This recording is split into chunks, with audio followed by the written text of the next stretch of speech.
Par centaines, des images défilent sous nos yeux tous les jours, que ce soit à travers nos recherches sur internet ou sur les réseaux sociaux. La consommation des images n'a jamais été aussi grande. Pour certaines de ces images se cachent des richesses inestimables, un morceau de l'histoire des créatrices et des créateurs. Mais savez-vous que derrière ces images se trouve une histoire plutôt fascinante? Dans cette vidéo, je vais essayer de vous sensibiliser à ce que peut cacher une image, ou plutôt ce qu'il y a derrière l'image. À travers un exemple simple, une de mes dernières gravures. Je m'appelle Clément, votre hôte, chercheur d'expression et passionné de processus de création. Dans l'ombre, nous construisons, esclaves de notre art et ivres d'imaginer des lieux que personne n'a foulés. Que voyez-vous sur cette gravure? Des couleurs étrangement décalées, quelques arbres, une scène de campagne. Et si je vous disais que derrière cette image se trouve une modélisation sur Blender, qu'en réalité, chaque couleur présente ici est une gravure unique. Je vais donc vous expliquer mon cheminement à travers la première idée jusqu'à la modélisation sur Blender et puis pour finir, la gravure. Dans un premier temps, on va parler du contexte. Et ce contexte-là, c'est le monde agricole, qui est pour moi une véritable richesse. Quand je me balade ou quand je me promène ou même en voiture, quand je vois les complexes agricoles, les fermes, j'y vois une forte inspiration. Alors, d'une part, c'est peut-être la structure qui m'intéresse beaucoup, les lignes que ça forme sur le paysage, et il y a un truc, il y a une ambiance que j'adore derrière. Et les bottes de paille offrent plutôt une scène inspirante, comme en témoignent les œuvres de Vincent van Gogh qui a peint des pottes de paille en 1888, ou de Claude Monet qui a réalisé une série de peintures sur les meules.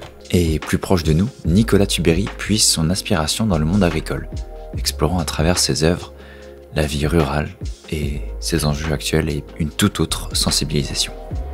Je me suis donc décidé à dessiner quelques bottes de paille, mais quel angle je vais choisir? Combien de bottes de paille je vais mettre dans ma scène? Est-ce que je vais prendre une lumière de coucher de soleil? Est-ce que je vais prendre une lumière de lever de soleil? Enfin bref, j'avais plein de questions et en fait la seule solution qui s'est offerte à moi, c'est Blender. Et avec Blender, je pouvais mettre le nombre de bottes de paille que je voulais, je pouvais mettre l'angle de caméra, la composition, la lumière, les textures, enfin bref. Voilà, c'était trop bien. Une fois l'exportation de la scène Blender terminée, j'ai commencé à graver. Et pour que vous puissiez comprendre comment je suis arrivé à ce résultat, en fait, chaque gravure comporte une couleur. C'est-à-dire qu'il y a une gravure pour le bleu, une gravure pour le jaune et une gravure pour le rouge. Les plaques sont de la même dimension. Et avec les combinaisons des trois couleurs, en les imprimant dans un ordre bien précis, on obtient ce genre de petits dégradés, ce genre de petites nuances de couleurs. On a les trois couleurs primaires.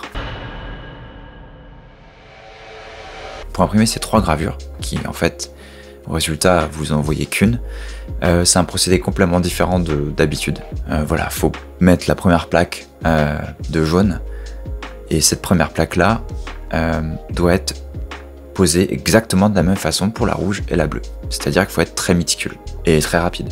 Et pour que vous puissiez mieux visualiser, une fois que la plaque jaune est positionnée sur la presse, on place un papier humide dessus. On imprime, et hop, on se retrouve avec ce qui a été imprimé. C'est-à-dire essentiellement le jaune, et uniquement le jaune. On change la plaque jaune par la plaque rouge, et cette plaque rouge doit être exactement au même endroit que la plaque jaune. Il faut donc remettre exactement le papier au même endroit. On imprime le rouge et on a donc la superposition du jaune et du rouge. On va refaire exactement la même chose pour la plaque bleue. On imprime et au total, on aura les trois couleurs primaires.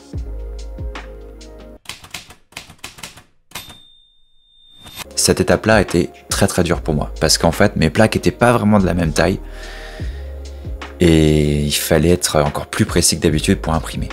Et résultat, j'ai presque réussi à avoir aucun décalage.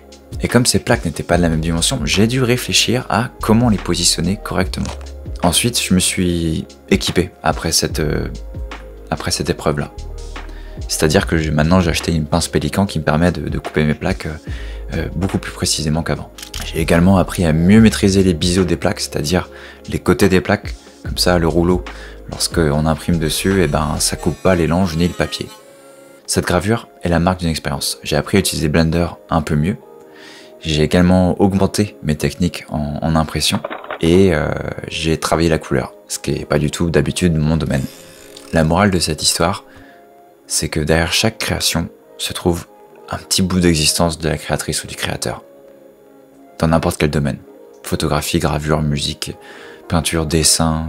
Et finalement, c'est peut-être pas tant la finalité le plus important. C'est plutôt justement cette expérience-là que vous allez retranscrire dans une création.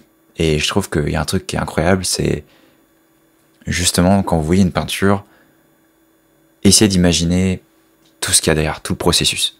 Ça veut dire que chaque œuvre que vous allez rencontrer a probablement une tonne d'histoire derrière elle. J'espère que cette petite vidéo vous a plu. En tout cas, moi, ça me plaît vachement de parler de ce genre de choses. Et n'hésitez pas à poser un commentaire et puis à vous abonner. À bientôt.